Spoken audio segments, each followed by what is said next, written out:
It tested 7 areas, and in 5 of the 7 areas, they found 15 chemicals, including benzene, xylene, naphthalene, and carbon disulfide. And in some of these cases, the levels were 10 times the recommended level for short-term exposure, and some levels were high enough to be in immediate danger. And that, again, that was all recorded through the air quality. And this is quoted from their actual report. So the laboratory results confirm the presence of multiple recognized and suspected human carcinogenics. The compounds identified are commonly known to emanate from industrial processes related to natural gas industry, from exploration, drilling, flaring, and compression. And this particular town has no other heavy industry, so they've come to the conclusion that all of this higher levels of emission must have come from the fracking site because the town doesn't have any other high emission industry there. So that's just kind of some proof that it does pollute our air. So like Courtney said, the companies don't disclose the chemicals they're using. They say it's for trade secret, but probably also because they're very toxic chemicals. So this independent group led by Dr. Theo Colburn has spent a lot of time compiling a list, compiled a list of 956 chemicals, which isn't even all the chemicals out there, they're saying. So of the 956 chemicals that they have discovered, over 80% have respiratory effects, 50% have brain and nervous system effects, 25% are carcinogenics and mutagenics, and 35% are endocrine disruptors, which means they're hormone disruptors. People can ingest these chemicals through breathing the air as well as through drinking the water. And in a lot of cases of communities around this area, if people ingest these chemicals, there's like a really high rate of people having miscarriages. And as well, because their gene mutation, they can probably contribute to a lot of like birth defects. And just, they're carcinogenic, so they're causing higher rates of cancer in the communities surrounded by these fracking sites, surrounding these fracking sites. And the long-term health effects are still not known because the research is really only from recently. So we don't know what's the health effects 20 years down the road, people being drinking these chemicals and such. But based on this, I assume that it's probably really not good.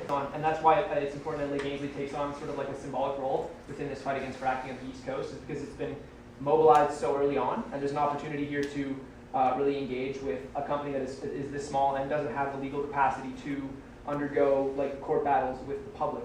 And it's expected that if Petroworth does continue to go through, that they will, when they discover shale gas, that they'll sell the permit to a bigger company like Shell or Exxon or Esso to extract this. So it's really strategic to go at Petroworth right now with this legal battle and any other measures because of its size.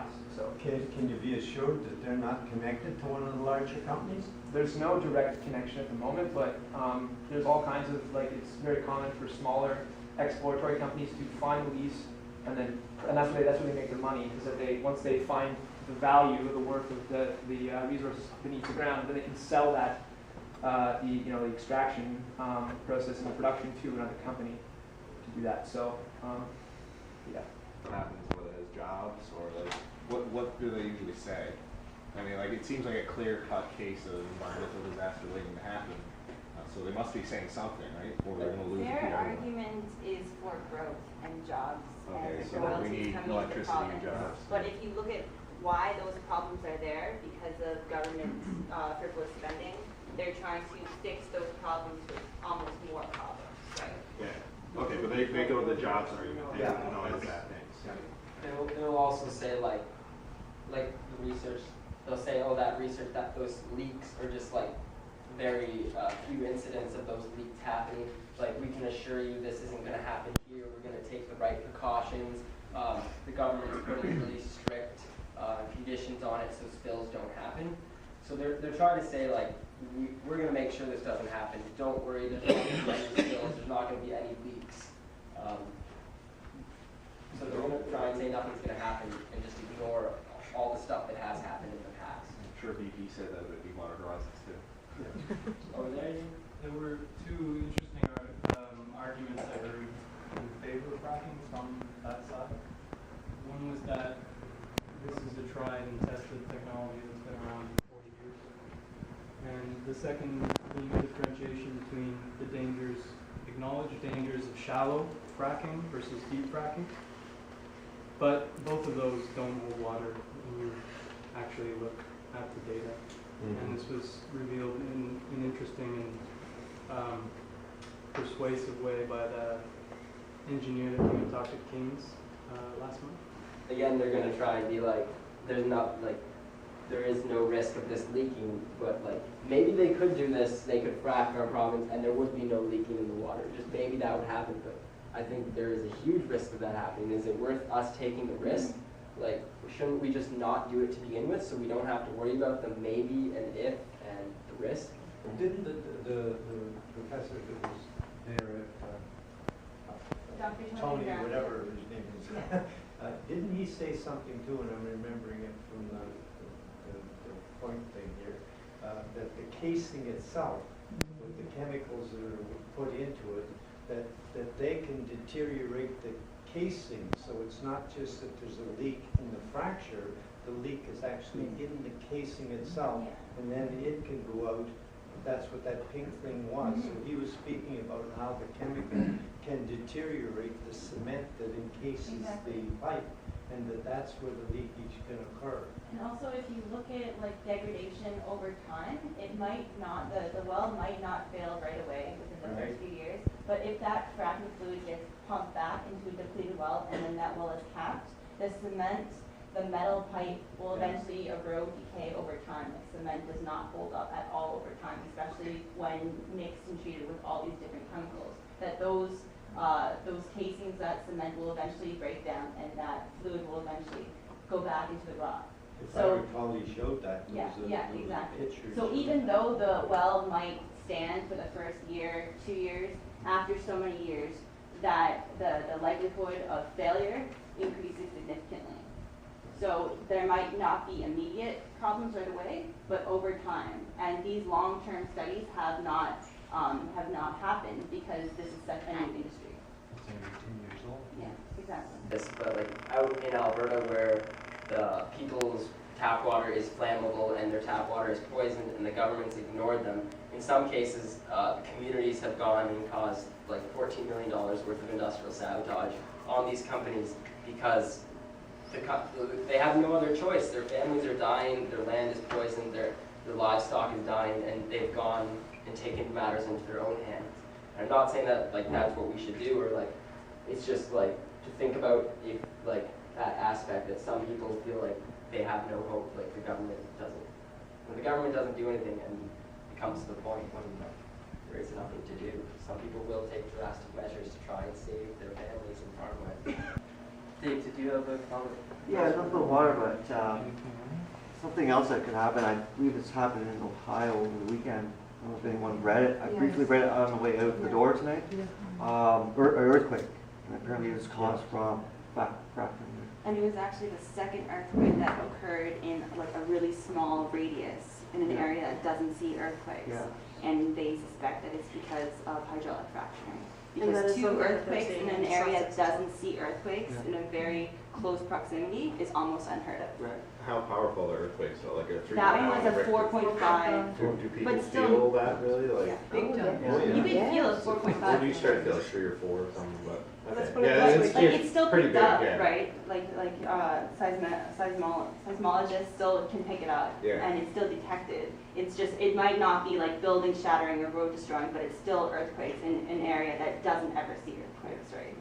There's actually, I found a pretty extensive study about that, and I guess they don't have like 100% proof to say it is from fracking, but they have like looked at one area, like you said, that has a very, very low rate of earthquakes from like 1 year, and then after the fracking, the next year it was like 50 minor earthquakes, and then the next year it was over 1,000 minor earthquakes in this area. I believe it was Ohio, and they had like a really extensive report. Because, I don't know, I think about it, if they're drilling and shooting and breaking up the rock, that definitely seems like things could move around, and it seems like possible. Kelly? It is something that we're seeing in Sussex and Nobscus as well, where houses are sinking, basements are destroyed completely. One house, 2 months ago, I believe, is completely leveled due to it. Their well just fell, and their house fell with it. So it is something that, you know, it's not happening just in the States. It's not happening just, it's already starting to hit New Brunswick, and probably pretty soon here. So, yeah. Here it's on the fault line? No, in New Brunswick, there's a fault line runs right from the pro real long. I think most of the sites are right along the water. You got all these little cavities going everywhere. And then earthquake, boom, like, it will break. Yeah. It will break, and it will now, you know, part of Nova Scotia will be its own little, if not a sink. Like, it's going to happen, definitely. And one time on that, there's a company, I forget the name of it, it's slipped my mind, but it's like the biggest. They have the rights to like the largest shale gas reserve in North America, which is in BC. I forget the name of the company, but they have like the largest reserve, and they're like a highly experienced company when it comes to like fracking, vertical and horizontal fracking, and they've been fracking in BC and Alberta for since it's been a viable option for them. But this company has come out to the East Coast, and they've done seismic testing and looked at the geology, and that the geology isn't just your straightforward like horizontal geological structure, because we are on such an interesting formation like on the East Coast. Is that the way that the geology is structured? It makes it extremely difficult and extremely risky to access this material. So they decided not to try to extract on the East Coast because, and this is a company with some of the highest, most advanced technology with regards to fracking. And what we're seeing now is these smaller companies who, like you said, have the capacity just to fold up and piece out, are taking advantage of this opportunity that you know. I mean, I wouldn't be surprised if a company like Petroworth ends up folding in the next, if they they're not going to do anything, but like if they were to, they could fold in the next 15 years. It's just that's how these things work. So it's yeah, the geology is really interesting here on the East Coast. Another like aspect about like these large companies too is like some of these companies they're publicly traded on the stock market, so that's why it's also hard to play the blame game. They do have a CEO and like a board of directors, but they have to increase their profit. That's like their legal obligation because they're publicly traded and they have shareholders. So they need to come and try and frack our shale gas because they need to increase their profit. And I think that goes back to like bigger issues of like our economy and like how these vicious companies are doing all this. But who do we blame to actually pinpoint as the person that is making this decision is very difficult to like do. Between the two groups, and so it's interesting that it's 1 o'clock and 3 o'clock, but I would hope that we would be together on this. Well, actually, the No Fracking Rally is a week from Saturday. It's Yeah, the 14th. It's a whole week later. Yeah. So Indigenous Solidarity Rally is this Saturday at 3 o'clock.